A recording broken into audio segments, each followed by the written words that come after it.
Today is Monday, June 3rd. We'll tell you about what former President Trump has to say about his upcoming sentencing and how he'd deal with a potential prison sentence.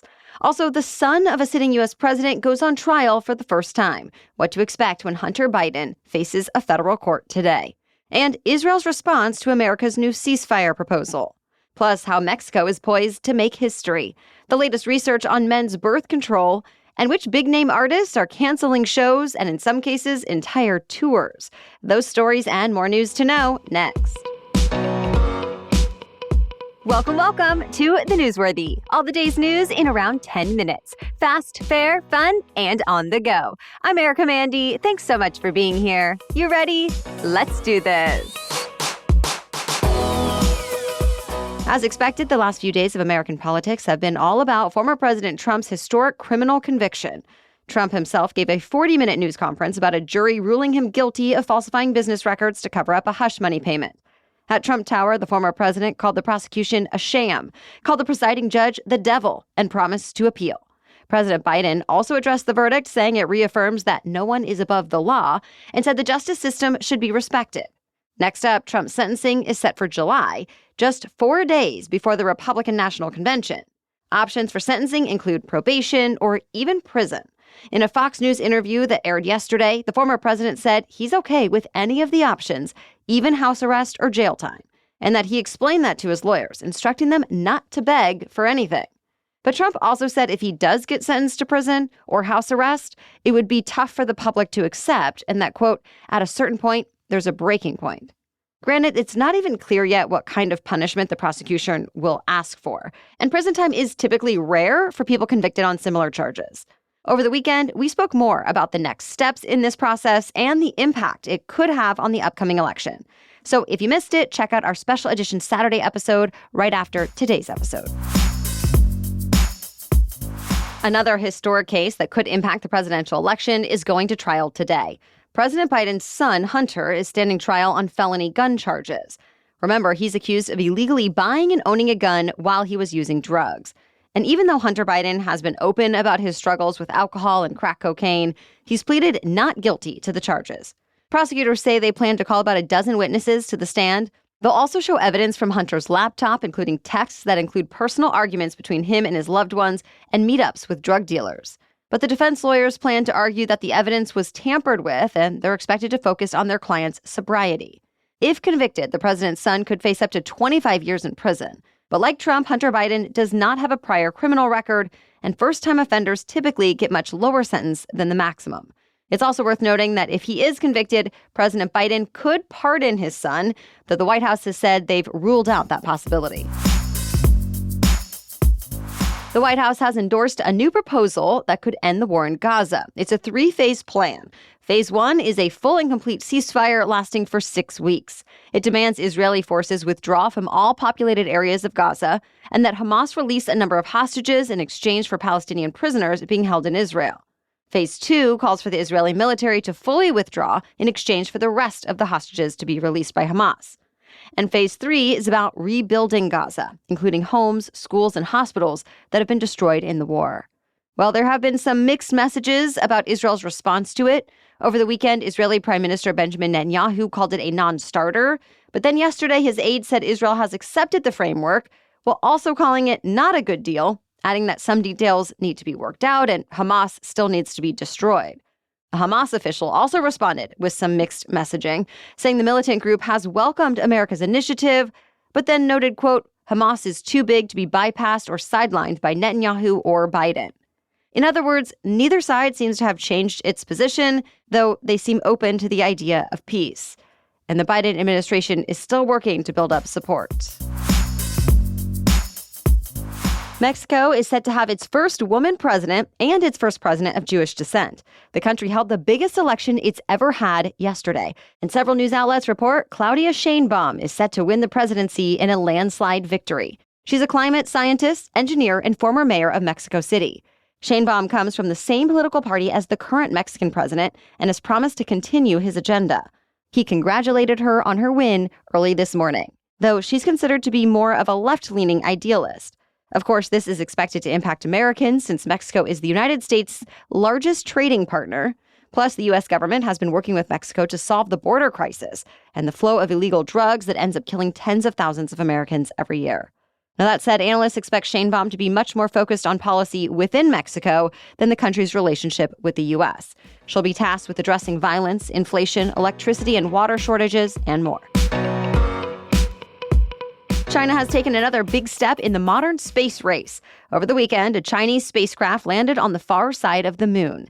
It's a more difficult area for communications because it never faces Earth. The terrain is also more rugged, with fewer flat areas to land. And so far, China is the only country to have made it there. This is China's second far-side landing. Though to be clear, both have been with a spacecraft only, no humans on board. And this time, the goal is for the spacecraft to collect samples from the surface and below ground and bring them back to Earth later this month. The hope is to find water ice that could potentially be used to make oxygen and rocket fuel for long-term human moon missions. Both China and the U.S. are planning to send astronauts to the moon before the end of the decade. We're actually talking about America's competition with China in space, the new space age we're in now, and what it all means for the country in an upcoming special edition Saturday episode. Keep an eye out for that episode this month. We have much more news for you still ahead. But first, a quick thank you to our sponsor, Hiya Health. One easy way that I found to make sure my kiddo is getting the nutrition he needs is with Hiya's children's vitamins. In fact, even before they became a sponsor, their best-selling children's vitamins are the exact vitamins that I've been giving him already. Why? Well, while most children's vitamins seem basically like candy in disguise, I chose Hiya because they have zero sugar and zero gummy junk, and are instead a pediatrician-approved chewable vitamin that my son seriously looks forward to having every morning. Honestly, if he's in a bad mood in the morning, saying it's time for his Hiya vitamin always makes him smile and get really excited. And I love knowing that Hiya fills in the most common gaps in modern children's diets to provide that full-body nourishment my boy needs. It's non-GMO, vegan, dairy-free, allergy-free, and more. I also recommend checking out the Kids Probiotic. My son takes that one too and loves it. We've worked out a special deal with Hiya for their best-selling children's vitamin. Receive 50% off your first order. To claim this deal, you must go to hiyahealth.com/newsworthy. This deal is not available on the regular website. Go to Hiya, Hiya, health, HEALTH.com/newsworthy and get your kids the full body nourishment they need to grow into healthy adults. Okay, now back to the news. Scientists are more hopeful than ever there will soon be a safe, effective birth control option available for men.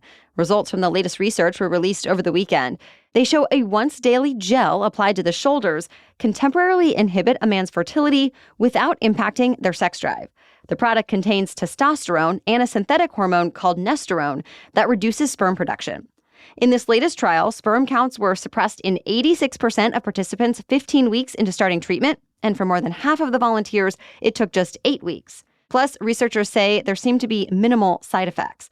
The gel is being developed with the help of several organizations, including the National Institute of Health. They say they plan to meet with the FDA next year about the next trial phase, and they're hopeful men will be able to get their hands on a product in a few years. Former President Trump is now on TikTok. That's considered a reversal for Trump since he tried to ban the app when he was president. But it still isn't much of a surprise since more than 170 million Americans use the platform, and it's considered a key outlet for reaching young voters. President Biden's campaign actually started its own TikTok account months ago, despite Biden himself supporting legislation that could lead to a ban. As of this morning, Trump's TikTok has more than 3 million followers. That is nearly 9 times as many as the Biden campaign's does. And the New York Times says since November, there have been nearly twice as many pro-Trump posts as pro-Biden ones on TikTok. Live Nation has confirmed a data breach that could impact more than 500 million Ticketmaster customers. For now, the company just says it's investigating, but a notorious hacker group has already claimed responsibility. It says the data includes full names, addresses, phone numbers, email addresses, and order history information, as well as partial payment data, like the last 4 digits of credit card numbers and card expiration dates. It's selling the trove of data for $500,000 on a popular hacking forum. While Live Nation works with law enforcement, some cyber experts say Ticketmaster customers just need to be on high alert, knowing they could be a target. For example, monitor your bank accounts. And if you get a link offering you concert tickets, you might want to think twice before clicking it. A big star has decided to call off her entire summer tour. Jennifer Lopez canceled her This Is Me Now tour that was scheduled to kick off later this month. Live Nation reps put out a statement saying, quote, Jennifer is taking time off to be with her children, family, and close friends. And J-Lo herself followed up saying, quote, I am completely heartsick and devastated about letting you down. Please know that I wouldn't do this if I didn't feel that it was absolutely necessary.